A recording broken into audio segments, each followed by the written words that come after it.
Donc on ne peut que rendre grâce à Dieu pour la tenue de ces deux événements qui viennent témoigner encore donc de la résilience du peuple burkinabé, qui vient donc mettre à nu les mensonges de ces médias qui tentent à faire couler un narratif comme quoi le Burkina est à feu et à sang. Mais les coureurs ont pu parcourir donc le pays en long et à large sans incident. Et aussi c'est le lieu donc de rendre hommage aux différentes forces de défense et de sécurité et à nos vaillants VDP qui ont tout mis en œuvre pour que tous ces événements se déroulent sans problème. Il y a aussi au cours donc de ces semaines assez d'événements ici à la présidence, notamment un certain nombre de responsables des différents départements ministériels que j'ai tenu à recevoir personnellement pour essayer de rediriger l'action gouvernementale en cherchant à rationner les dépenses de fonctionnement. Parce que nous nous sommes rendus compte que le fonctionnement prend tellement de place dans notre budget que nous étions obligés de lire donc ces milliers de pages. Ce n'est pas pour le plaisir des yeux, mais nous étions obligés de le lire, de faire venir chaque responsable et d'essayer de rationner pour que le budget serve à faire des investissements socio-économiques structurants de base au profit de nos masses populaires. Tous ceux qui sont passés ici, qui ont participé à l'exercice, ont reconnu que nous avons assez de dépenses dans le fonctionnement. Et nous allons continuer dans ce sens à minimiser les dépenses de fonctionnement de l'administration pour pouvoir investir mieux au profit de nos populations.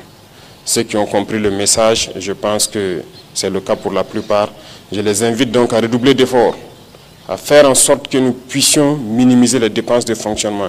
Tout ce qui peut être économisé doit être économisé et investi au profit donc de nos populations. L'eau potable n'est pas une garantie pour tout le monde ici au Burkina Faso. Nous sommes aujourd'hui en train de lutter aussi pour la souveraineté alimentaire.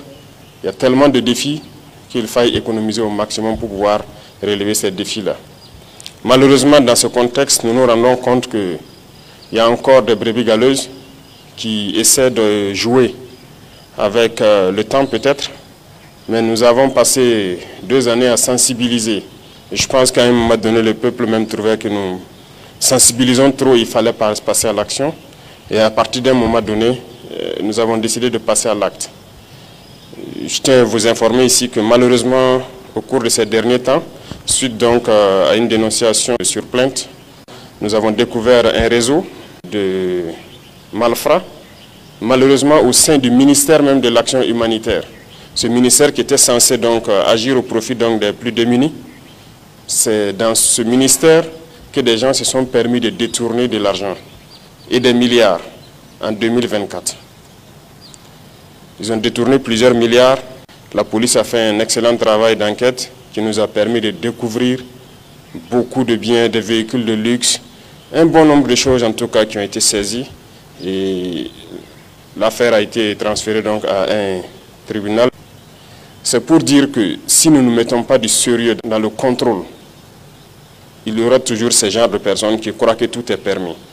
Détourner des milliards, surtout au ministère de l'Action humanitaire dans ce contexte. Il y a des agents de Conasur qui ont été pris dans ça, qui sont en prison actuellement. Des centaines de millions détournés. Des vivres qui devaient aller au profit donc des plus démunis, au profit de ces personnes déplacées internes. Et c'est dans ce ministère que des gens ont essayé de détourner cet argent. Et je suis persuadé que ça existe un peu partout parce que nous poursuivons l'enquête. Souvent, il y a ces arrestations que vous puissiez ne pas comprendre, mais nous savons pourquoi nous le faisons. Il y a encore beaucoup de personnes qui essaient de détourner les deniers publics. Nous n'allons pas avoir de la pitié pour ces individus-là. C'est l'occasion donc d'interpeller donc la commission des règlements donc des dysfonctionnements qui a été mise en place, parce qu'il y a beaucoup de dénonciations qui arrivent au niveau de la présidence ici, de se mettre au travail sérieusement et de nous permettre de dénicher tous ces voleurs qui se cachent dans l'administration. Nous ne pouvons pas tolérer cela en ces instants de lutte contre le terrorisme où des gens se sacrifient sur le terrain et d'autres sont à l'arrière, se permettent de voler des milliards et pour se mettre dans du luxe. C'est difficile à cerner cette situation. En plus de tout ça, il y a des Burkinabés qui manquent de patriotisme. Nous avons tous suivi les efforts qui ont été faits pour pouvoir acquérir un nouvel avion la dernière fois. Et j'étais obligé de recevoir la semaine passée 2 mécaniciens de la compagnie qui, dès l'arrivée de l'avion le 2 du mois dernier, le 3 dépose une demande de démission. Et un dépose la demande de démission le 3 pour prendre effet le 4 et l'autre prenait effet donc le 31 octobre. Et pour cause, il demande une augmentation des salaires de plus de 2 millions. C'est du sabotage.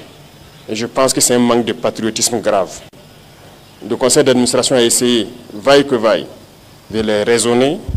Ils sont même allés faire des concessions jusqu'à 400 000 francs de plus sur leur salaire et tout. Ils ont refusé catégoriquement, ils ont refusé de travailler. Pendant qu'on sait bien que l'avion, à chaque vol, on a besoin de vérifier un certain nombre de choses pour qu'il puisse se relancer. Mais ils ont refusé de travailler pendant que le nouvel avion venait d'arriver. Ça, c'est du sabotage pur et dur. Un avion qui arrive le 2 et le 3, vous décidez de ne pas travailler, des mécaniciens. Nous étions obligés de les recevoir et de passer donc le message qu'ils vont travailler de gré ou de force. On ne demande pas à quelqu'un, nous n'allons pas négocier encore. Ils vont travailler et c'est ce qui est en train de se faire. À l'armée de l'air, il y a des mécaniciens qui ne touchent pas ce qu'eux ils touchent, mais qui se sacrifient jour et nuit pour que les appareils soient en vol pour pouvoir soutenir les forces combattantes. Ils n'ont jamais réclamé un franc de plus. Donc ce sont des genres d'esprits que nous sommes en train de combattre. Et c'est pourquoi j'ai dit faire une révolution, ce sont des défis. Et tous les jours, il y a des défis. Et il en sera ainsi. Pour tous ceux qui vont essayer de saboter, nous prendrons les mesures qu'il faut, de gré ou de force. Ils vont faire ce qu'ils doivent faire pour la patrie. Nous n'allons plus tolérer un certain nombre de choses. L'heure de la sensibilisation est passée. Il faut que tout le monde se mette au travail au profit de nos masses populaires. Les Burkinabés ont assez souffert et continuent de souffrir. Il faut qu'à un moment donné, ça s'arrête. La masse populaire a le droit aussi de connaître un peu de joie, de vivre et de savourer ce qui appartient au Burkina Faso, nos richesses. Il n'y a pas de raison que cela appartienne juste à un groupuscule et qui se permette de dilapider cet argent public-là.